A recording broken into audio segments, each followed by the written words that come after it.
Alright, today I'm going to try getting these struts replaced. I know how much of a pain they are, but I hate having to lift this thing up and hold it up with, with a level. I hate that with a passion. So let's see what I can do. I've already tried hitting this with an open-ended wrench, but I ended up stripping it a tiny bit. From what I'm told, red Loctite is what's holding this in, so it's a bitch to get out. So time for a little bit of fun.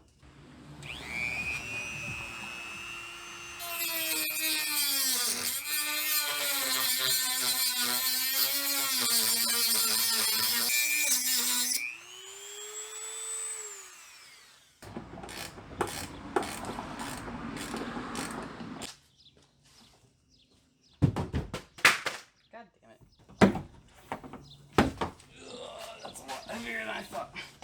I guess I'm an idiot for thinking glass wouldn't be that heavy. That came out perfectly.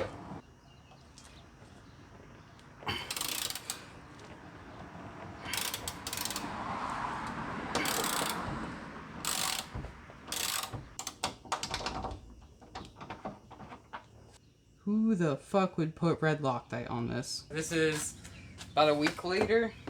I ended up not having the right part, so I had to order a new one. I ordered these off of Amazon, so hopefully they fit. I put you in the trunk for this part. This new piece kind of sits right here, where this little groove is pointing upwards. I don't know if you can see that too well on the video, so now I just need to put some bolts in it. I'm having to use the old bolts because they did not provide me with any new ones. This was the part I was missing, so I'm gonna install that now.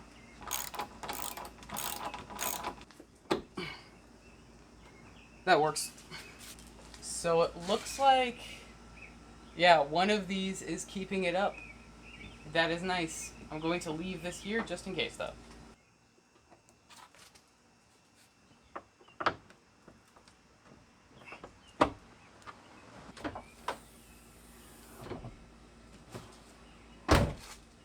Almost nothing. I don't understand why everybody hasn't done this to their Celica. I've seen so many Celicas that people are propping up with like a leveler, how I have it, or shovel, or just a broomstick. And nah, 40 bucks gets you this. And that's about it for this video. If you liked it, please give it a like, maybe subscribe if you're enjoying the content. And hopefully I will have more Celica videos coming soon. Why can't everything on this car be this easy?